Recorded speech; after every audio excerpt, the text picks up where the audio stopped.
여기 아시아의 어느 국제공항. 한국인 동료들과 함께 출장 온 미국인 여성이 입국 심사 도중 갑자기 보류구역으로 안내되는 일이 발생했습니다. 보류구역에서 그 여성은 이민국 직원들로부터 여러 질문과 조사를 받게 되었습니다. 그 과정에서 그녀는 충격적인 사실을 듣게 됩니다. 입국이 거부될 수 있으며 심지어 향후 재입국에도 제한이 있을 수 있다는 것이었죠. 다행히 함께 온 한국 동료의 도움을 받아 긴급 비자를 발급받아서 무사히 입국할 수 있었지만 이 과정에서 그녀는 전혀 예상치 못했던 놀라운 사실을 알게 되는데요. 대체 무슨 사연일지 오늘 사연 바로 시작하겠습니다. 안녕하세요. 제 이름은 사만다입니다. 저는 하버드 MBA 출신의 엘리트 컨설턴트로 뉴욕에서 화려한 경력을 쌓아왔습니다. 그런데 어느 날 갑자기 저에게 청천벽력 같은 소식이 날아왔습니다. 글로벌 컨설팅 회사의 한국 지사로 발령이 난 것입니다. 처음에는 농담인 줄 알았습니다. 제가 왜 한국에 가야 하는 건지 이해할 수 없었거든요.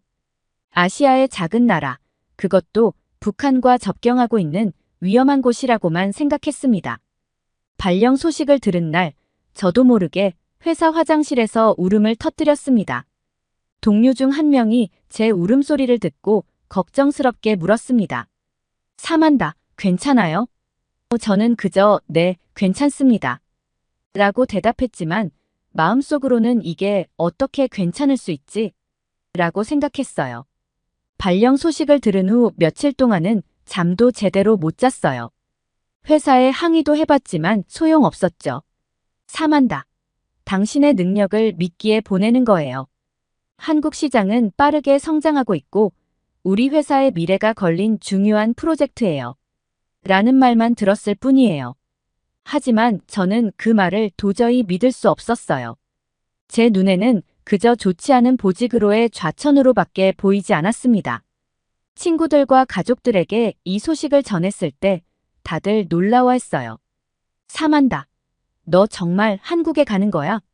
거기서 뭘 배울 수 있겠어? 라는 반응이 대부분이었죠. 저도 그들의 말에 동의할 수밖에 없었어요.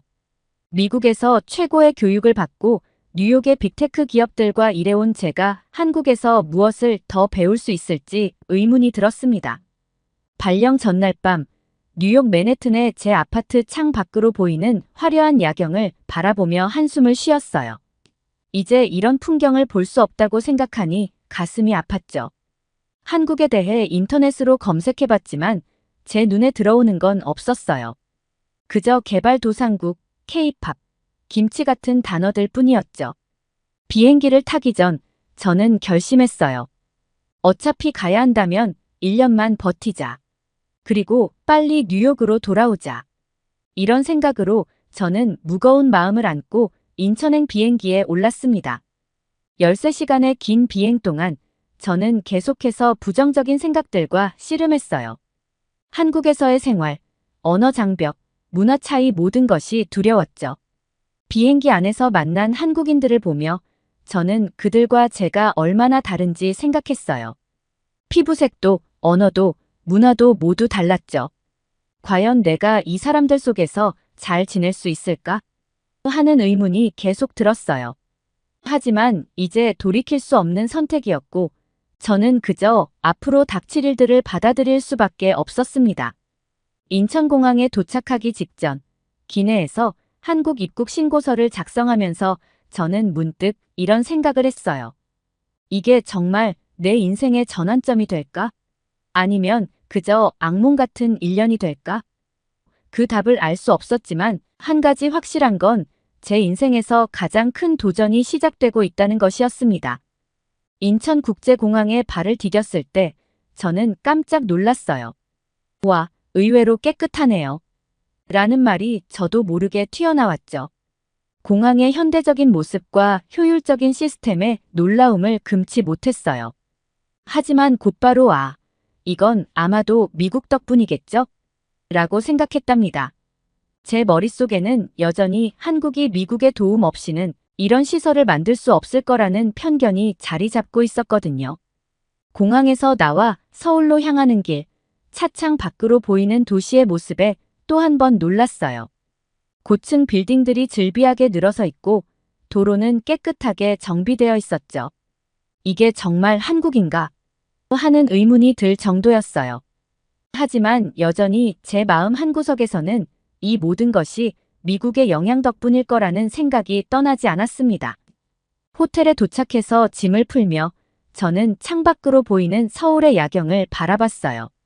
화려한 네온사인들과 불빛으로 가득한 도시의 모습이 뉴욕과 크게 다르지 않아 보였죠. 하지만 동시에 이질감도 느껴졌어요. 첫날 밤, 저는 호텔 근처의 한 식당에 들어갔습니다. 메뉴판을 보니 모든 것이 한글로 쓰여 있어 당황스러웠습니다. 결국 무작정 아무 메뉴나 가리켰고 나온 음식은 제가 상상했던 것보다 훨씬 맛있었습니다. 이때 처음으로 한국에서의 생활이 생각보다 나쁘지 않을 수도 있겠다는 생각이 들었습니다. 다음 날 회사로 출근하는 길에 지하철을 탔어요. 깨끗하고 효율적인 지하철 시스템에 또 한 번 놀랐지만 여전히 이것도 미국의 기술 덕분이겠지 라고 생각했죠. 사람들이 스마트폰으로 모바일 결제를 하는 모습을 보고도 애플페이를 따라 한 거겠지 라며 코웃음을 쳤어요. 회사에 도착해서 동료들과 인사를 나누면서도 저는 계속해서 그들을 평가하고 있었어요. 영어를 얼마나 잘하지? 미국 문화를 얼마나 이해하고 있을까? 하는 시기였죠. 제 눈에는 그들이 그저 선진국인 미국의 문화와 기술을 배우려고 애쓰는 것처럼 보였어요. 하지만 제 예상을 깨고 첫 회의에서 한국인 동료가 프레젠테이션을 했는데 그의 영어 실력과 전문성에 깜짝 놀랐습니다. 뉴욕의 동료들보다 더 뛰어난 능력을 보여주었죠. 첫날의 업무를 마치고 동료들과 식사를 하러 갔을 때 매운 음식, 발효 음식들을 보며 이런 걸 어떻게 먹지? 라고 생각했죠. 김치를 처음 먹어봤을 때는 그 독특한 맛에 당황스러웠어요. 하지만 동료들이 열심히 설명해주는 모습을 보며 조금은 마음을 열어야겠다는 생각이 들기 시작했습니다. 그날 밤 호텔 방으로 돌아와 침대에 누워 천장을 바라보며 생각에 잠겼어요. 하루 동안 보고 겪은 것들이 제 예상과는 많이 달랐지만 여전히 의구심이 가득했죠. 이 나라가 정말 미국의 도움 없이 이만큼 발전할 수 있었을까? 내가 뭔가 놓치고 있는 게 있나? 하는 생각이 들기 시작했습니다. 하지만 잠들기 전 저는 스스로에게 약속했어요. 적어도 이곳에 있는 동안은 좀 더 열린 마음으로 바라보자. 어쩌면 내가 몰랐던 무언가를 발견할 수 있을지도 몰라. 이렇게 하루를 마무리하며 저는 한국에서의 새로운 삶을 조금씩 받아들이기 시작했습니다. 한국에서의 첫 주는 정신없이 지나갔어요.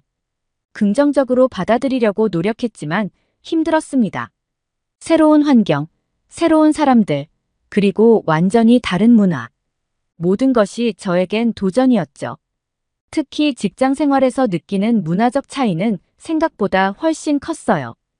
여성 직장인으로서 겪는 차별적인 태도에 불만이 쌓여갔죠. 회의 중에 제 의견이 무시되는 경우가 종종 있었어요. 처음에는 내 한국어가 서툴러서 그런가 라고 생각했지만 점점 그게 아니라는 걸 깨달았죠. 남성 동료들의 의견은 항상 중요하게 다뤄지는 반면 제 의견은 그저 스쳐 지나가는 것 같았어요. 이런 상황에 화가 나기도 했지만 동시에 이게 한국의 문화인가? 라는 의문도 들었습니다. 그러던 어느 날 한 여성 선배가 저를 불러 조언을 해주셨습니다. 사만다 씨, 여기서는 의견을 내기 전에 먼저 듣는 게 중요해요. 그리고 타이밍도 중요하죠. 이 조언 덕분에 저는 한국식 의사소통 방식을 이해하기 시작했고 점차 제 의견도 받아들여지기 시작했습니다. 회식 문화도 저에겐 큰 도전이었어요. 거의 매일 있는 것 같은 회식, 그리고 그 자리에서 강요되는 듯한 분위기가 너무 불편했죠. 사만다 씨, 한잔해요. 라며 술을 권하는 상사들의 모습에 당황스러웠어요. 미국에서는 상상도 할 수 없는 일이었거든요. 언어 장벽도 큰 문제였습니다. 영어로 의사소통이 가능한 동료들도 있었지만 대부분의 중요한 회의나 문서들은 한국어로 진행됐습니다. 저는 매일 밤 한국어 공부에 매달렸지만 진전이 더디게 느껴졌죠. 이러다가 정말 중요한 정보를 놓치는 건 아닐까 하는 불안감에 시달렸습니다. 한국의 위계질서 문화도 저에겐 낯설었습니다. 나이나 직급에 따라 말투나 태도를 달리해야 한다는 게 이해가 되지 않았죠. 왜 나이 든 사람을 무조건 존중해야 하죠? 능력이 더 중요한 거 아닌가요? 라는 생각이 자주 들었습니다. 하지만 이런 생각을 입 밖으로 내뱉을 수는 없었습니다. 출퇴근 시간의 지하철은 또 다른 도전이었어요. 빽빽하게 들어찬 지하철 안에서 사람들과 부딪히며 출근하는 게 너무 힘들었죠. 뉴욕의 지하철도 붐비지만 이 정도는 아니었는데 라고 생각하며 매일 아침을 불평으로 시작했어요. 음식 문화에 적응하는 것도 쉽지 않았어요. 매운 음식들, 발효 음식들. 처음에는 입에 맞지 않았죠. 동료들과 점심을 먹으러 갈 때마다 오늘은 또 뭘 먹어야 하나라며 걱정했어요. 하지만 점점 한국 음식의 맛에 익숙해지기 시작했고 어떤 음식들은 꽤 맛있다고 느끼기 시작했습니다. 주말에는 종종 혼자 서울 곳곳을 돌아다녔습니다. 그때마다 느꼈던 건 이 도시가 생각보다 안전하다는 거였죠. 밤늦게 혼자 돌아다녀도 위험하다고 느끼지 않았습니다. 오히려 뉴욕보다 더 안전하다는 느낌이 들었죠. 이런 점은 한국에 대한 제 인식을 조금씩 바꿔나가는 계기가 되었습니다. 한국 생활에 적응하는 과정에서 가장 힘들었던 건 아마도 외로움이었을 겁니다. 시차 때문에 미국에 있는 가족, 친구들과 연락하기도 쉽지 않았고 한국에서 새로운 인간관계를 만들어 나가는 것도 쉽지 않았죠. 때로는 내가 왜 여기 와 있는 거지? 라는 생각에 눈물을 흘리기도 했습니다. 그래도 시간이 지나면서 조금씩 적응해 나가기 시작했습니다. 한국어도 조금씩 늘어갔고 회사 생활에서도 제 자리를 찾아가기 시작했죠. 물론 여전히 불편한 점들은 많았지만 이제는 그것을 받아들이고 극복해 나가려는 자세를 갖게 되었습니다. 한국 생활에 조금씩 적응해 가던 중 저는 새로운 프로젝트에 참가하게 되었고 새로운 경험이 저를 기다리고 있었습니다. 일본과 싱가포르로의 출장이 잡힌 것입니다. 먼저 일본으로 향했습니다. 한국인 동료들과 함께 갔는데 공항에 도착하자마자 놀라운 일이 벌어졌습니다. 제가 입국 심사대에 섰을 때 생각보다 복잡한 절차를 거쳐야 했거든요. 지문을 찍고 사진도 찍고 여러 가지 질문에 답해야 했습니다. 반면에 한국인 동료들은 거의 즉시 통과되는 모습을 보고 당황스러웠습니다. 어떻게 이럴 수 있지? 내가 미국 시민인데 라는 생각이 들었습니다. 제가 굳은 표정으로 있으니 동료들은 제게 사만다씨, 괜찮으세요? 라고 물었지만 저는 그저 웃어넘기기만 했습니다. 일본에서의 미팅을 마치고 싱가포르로 향했을 때도 비슷한 상황이 반복됐어요. 다시 한번 복잡한 입국 절차를 거쳐야 했고 한국인 동료들은 순조롭게 통과했죠. 어떻게 이럴 수가 있지? 라는 생각이 들었지만 자존심이 상해서 차마 아무한테도 물어보지 못했어요. 출장 중 미팅에서도 예상치 못한 상황들이 벌어졌어요. 일본과 싱가포르의 비즈니스 파트너들이 한국 기업과 문화에 대해 높은 관심을 보이는 모습을 보고 놀랐죠. 그들은 한국의 기술력, K-팝, 드라마 등에 대해 이야기하며 눈을 반짝였어요.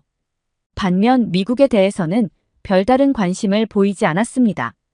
이런 경험들이 쌓이면서 저는 점점 더 혼란스러워졌어요. 그동안 제가 가지고 있던 세계관이 흔들리는 것 같았거든요.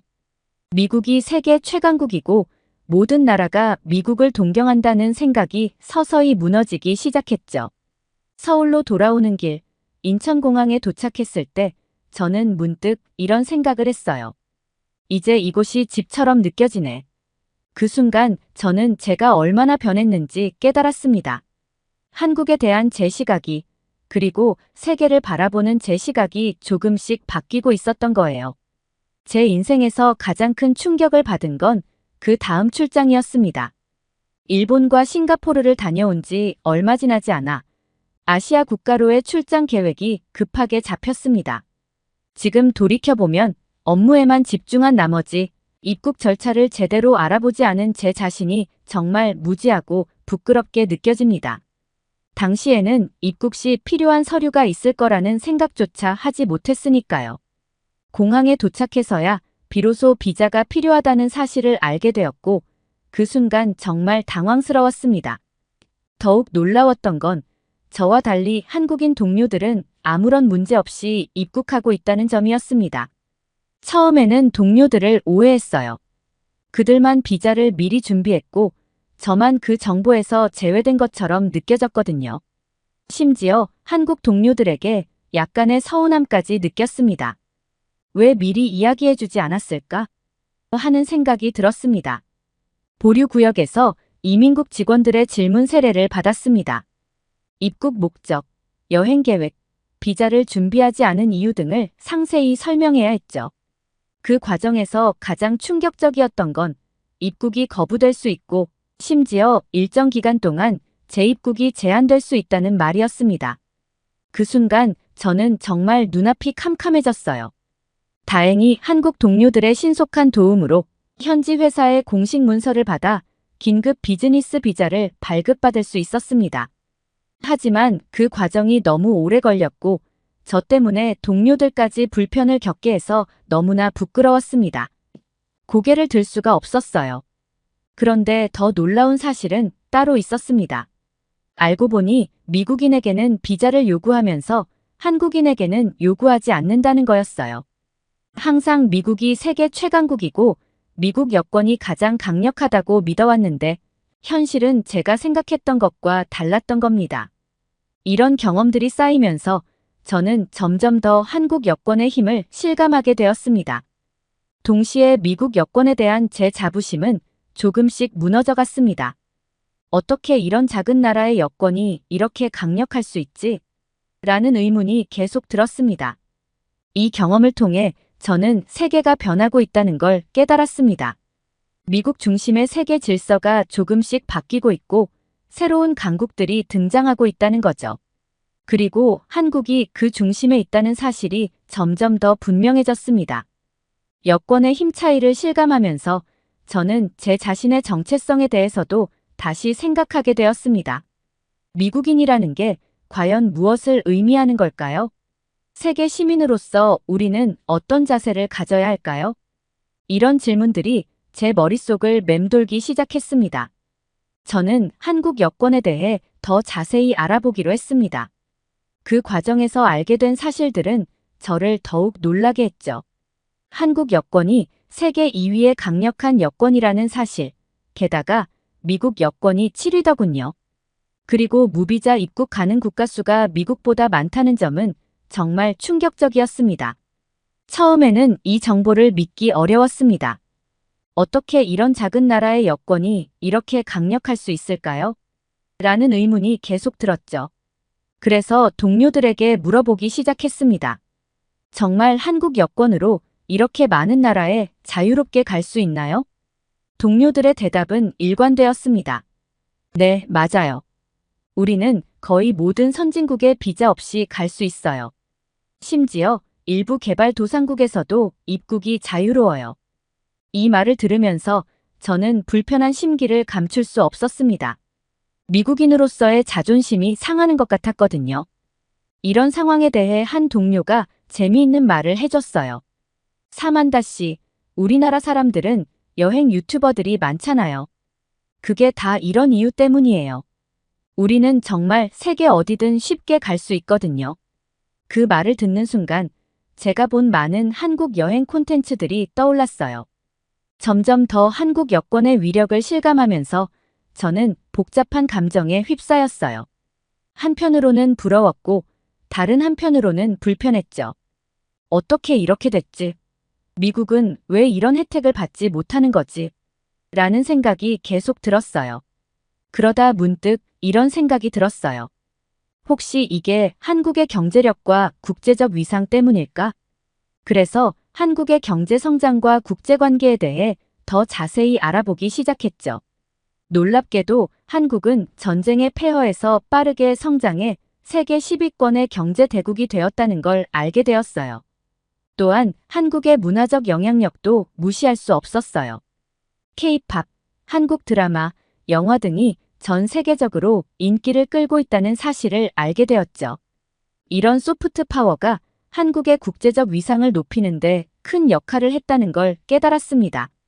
이런 사실들을 알아가면서 저는 점점 더 한국에 대해 존경심을 가지게 되었습니다. 동시에 미국에 대한 제 시각도 변하기 시작했죠. 우리가 그동안 너무 안주해왔던 건 아닐까요? 세계는 빠르게 변하고 있는데 우리는 그 변화를 따라가지 못하고 있는 건 아닐까요? 라는 생각이 들었습니다. 한국 여권의 위력을 발견하는 과정은 저에게 큰 깨달음을 주었어요. 세계가 얼마나 빠르게 변하고 있는지, 그리고 그 변화 속에서 각 나라의 위상이 어떻게 달라지고 있는지를 직접 체감할 수 있었죠. 이제 저는 더 이상 미국이 모든 면에서 최고라고 생각하지 않게 되었어요. 대신 각 나라의 장단점을 객관적으로 바라보려고 노력하게 되었습니다. 그때부터 저는 미국과 한국의 국제적 위상에 대해 더 깊이 생각해 보게 되었어요. 그래서 저는 두 나라의 역사, 경제, 문화 등 다양한 측면을 비교해 보기 시작했습니다. 먼저 경제적인 측면에서 보면 미국은 여전히 세계 최대의 경제 대국이에요. 하지만 한국의 경제 성장 속도는 정말 놀라웠습니다. 문화적인 측면에서도 큰 차이를 발견했어요. 미국 문화는 오랫동안 전 세계적으로 큰 영향력을 행사해왔죠. 하지만 최근 들어 한국 문화의 영향력이 급속도로 커지고 있더라고요. K-팝, 한국 드라마, 영화 등이 전 세계적으로 인기를 끌고 있었어요. 특히 BTS나 기생충 같은 케이스를 보면서 한국 문화의 파급력에 놀라지 않을 수 없었습니다. 기술적인 측면에서도 한국의 성장은 눈부셨습니다. 삼성, LG 같은 기업들이 세계 시장을 주도하고 있고 5G 기술이나 반도체 분야에서도 한국이 선두를 달리고 있더군요. 반면 미국은 여전히 강하지만 예전만큼의 절대적인 우위를 점하지는 못하고 있었습니다. 이런 점들을 종합해보니 한국의 국제적 위상이 왜 높아졌는지 조금씩 이해가 되기 시작했어요. 경제력, 문화적 영향력, 기술력 등이 복합적으로 작용해서 한국의 소프트 파워를 높인 것 같았죠. 그리고 이런 소프트 파워가 결국 여권의 힘으로까지 이어진 거겠죠. 한편 미국의 상황을 돌아보니 조금 씁쓸했습니다. 여전히 강대국이지만 예전만큼의 절대적인 영향력은 없어진 것 같았거든요. 특히 트럼프 정부 시기의 자국 우선주의 정책들이 미국의 국제적 신뢰도를 떨어뜨린 것 같았습니다.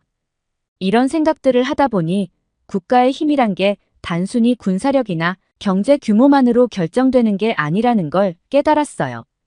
국제사회에서의 신뢰, 문화적 영향력, 기술 혁신 능력 등 다양한 요소들이 복합적으로 작용하는 거죠. 특히 인상 깊었던 건 한국의 코리아 디스카운트가 코리아 프리미엄으로 바뀌고 있다는 점이었습니다. 예전에는 한국 제품이라고 하면 싸구려 취급을 받았다는데 이제는 오히려 프리미엄을 받고 있다더군요. 이런 변화야말로 한국과의 위상이 얼마나 달라졌는지를 보여주는 좋은 예시 같았습니다. 여러 비교를 하면서 저는 국가의 발전과 국제적 위상에 대해 새로운 시각을 갖게 되었습니다. 미국이 여전히 강대국이긴 하지만 더 이상 유일무이한 초강대국은 아니라는 걸 인정하게 되었죠. 대신 한국 같은 새로운 강국들이 등장하면서 세계 질서가 다극화되고 있다는 걸 실감했습니다. 어떤 나라든 고정된 위치에 머물러 있을 수 없다는 걸 알게 되었죠. 계속해서 혁신하고 발전해야만 국제사회에서 인정받을 수 있다는 거예요. 이런 점에서 한국의 끊임없는 노력과 혁신 정신이 정말 대단하다고 느꼈습니다. 미국과 한국의 국제적 위상 차이를 인식하기 시작하면서 오히려 저에게 새로운 시각을 제공해 주었죠. 많은 경험을 통해 저는 글로벌 비즈니스 환경에서 적응력과 유연성이 얼마나 중요한지 깨달았어요. 또한 국가 간의 관계, 문화적 차이, 그리고 각국의 정책이 비즈니스에 미치는 영향에 대해 더 깊이 이해하게 되었죠. 시간이 지나면서 한국에 대한 인식을 완전히 새롭게 하게 되었어요. 처음 한국에 왔을 때만 해도 작고 미개발된 나라라고 생각했던 것과는 달리 이제는 한국을 혁신적이고 역동적인 나라로 보게 되었죠. 특히 한국의 기술력에 대해 깊은 인상을 받았습니다. 삼성이나 LG 같은 기업들의 제품이 전 세계 시장을 주도하고 있다는 사실을 직접 목격하면서 한국의 기술 혁신 능력에 감탄했습니다.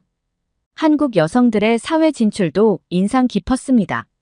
처음에는 한국 사회가 매우 가부장적이고 여성에게 불리할 거라고 생각했는데 실제로 보니 많은 여성들이 다양한 분야에서 활약하고 있더군요. 특히 젊은 세대의 여성들은 자신의 커리어에 대해 매우 진취적이고 열정적이었습니다. K-뷰티에 대해서도 새롭게 알게 되었습니다. 처음에는 그저 과장된 마케팅이라고 생각했는데 실제로 한국의 화장품과 스킨케어 제품들을 사용해보니 그 품질에 놀라지 않을 수 없었죠. 이제는 저도 한국 화장품의 열렬한 팬이 되었답니다. 한국의 식문화도 저를 매료시켰습니다. 처음에는 낯설고 이상하게만 느껴졌던 한국 음식들이 이제는 제가 가장 좋아하는 음식이 되었죠. 특히 건강에 좋은 발효 음식들과 다양한 채소 반찬들이 정말 맛있었어요. 이제는 한국을 떠나면 김치가 그리워질 것 같습니다. 또한 한국의 교육열에 대해서도 새롭게 알게 되었어요. 처음에는 지나치게 경쟁적이고 스트레스가 많은 시스템이라고만 생각했는데 이런 교육 시스템이 한국의 빠른 발전을 이끌어온 원동력 중 하나라는 걸 깨달았죠. 물론 문제점도 있겠지만 교육에 대한 한국인들의 열정과 투자는 정말 대단하다고 느꼈어요. 한국의 대중문화도 저를 완전히 사로잡았습니다. K-팝과 한국 드라마를 통해 한국어를 배우기 시작했고 이제는 한국 예능 프로그램까지 즐겨보고 있답니다. 한국에서 지내는 시간 동안 많은 것들을 경험하면서 저는 점점 더 한국에 대해 긍정적인 시각을 갖게 되었습니다. 동시에 제 자신의 편견과 오만함을 반성하게 되었죠. 한국에서의 경험은 제게 열린 마음의 중요성을 가르쳐 주었습니다. 처음에는 낯설고 이해할 수 없었던 것들이 시간이 지나고 이해하려 노력하면 새로운 가치와 의미를 지닌 것으로 다가올 수 있다는 걸 배웠죠. 이제 저는 한국을 단순히 일하러 온 나라가 아니라 제 삶의 중요한 부분으로 여기게 되었어요. 한국의 문화, 사람들, 그리고 이 나라의 역동성을 사랑하게 되었죠. 물론 여전히 불편한 점들도 있지만 그것조차도 이제는 이 나라의 특별한 매력으로 느껴집니다. 이제는 한국에서의 생활을 더 오래 지속하고 싶다는 생각이 들 정도예요. 심지어 한국 국적을 취득하는 것에 대해서도 진지하게 고민하고 있답니다. 그만큼 한국이라는 나라, 그리고 한국 사람들에 대한 제 마음이 완전히 바뀌었다는 뜻이겠죠. 더 이상 미국이 모든 면에서 우월하다고 생각하지 않게 되었습니다. 대신 양국의 강점을 결합하면 어떤 시너지 효과를 낼 수 있을지 고민하게 되었어요. 이런 사고방식은 국제 프로젝트를 수행할 때 큰 도움이 되고 있답니다. 가장 큰 변화는 아마도 제 자신감일 거예요. 이전에는 미국인이라는 사실 하나만으로 자신감을 가졌다면 이제는 다양한 경험과 능력을 바탕으로 한 진정한 자신감을 갖게 되었어요. 어떤 상황에서도 적응하고 성공할 수 있다는 믿음이 생겼죠. 미래에 대한 계획도 많이 바뀌었습니다. 단순히 미국으로 돌아가 성공하는 것이 아니라 글로벌 무대에서 활약하는 진정한 세계 시민이 되고 싶어요. 변화와 성장을 겪으면서 저는 한국에 깊은 감사의 마음을 갖게 되었어요. 제가 이렇게 성장할 수 있었던 건 모두 한국이라는 나라, 그리고 한국 사람들 덕분이에요. 앞으로도 한국과의 인연을 소중히 여기며 양국의 발전에 기여할 수 있는 글로벌 리더가 되고 싶습니다. 처음 한국에 출발할 때만 하더라도 불만과 편견으로 가득 차 있었지만 한국의 역동성, 혁신성, 그리고 따뜻한 인간미는 제 마음을 완전히 사로잡았습니다. 제게 새로운 세상을 보여주신 한국, 그리고 한국 사람들에게 진심으로 감사드립니다. 사연을 보내주신 사만다님 감사드립니다. 사만다님의 경험을 통해 저도 한국 여권의 실질적인 위상과 영향력을 새롭게 인식하게 되었습니다. 사만다님이 앞으로 글로벌 무대에서 더욱 빛나는 활약을 펼치시길 바라며 진정한 세계 시민으로 성장하시길 응원하겠습니다. 사만다님의 앞날에 행운이 가득하시기를 바랍니다. 오늘 사연이 재미있으셨다면 구독과 좋아요, 알림 설정까지 부탁드립니다. 더 재미있는 사연으로 돌아오겠습니다. 이상 감동 탐험이었습니다.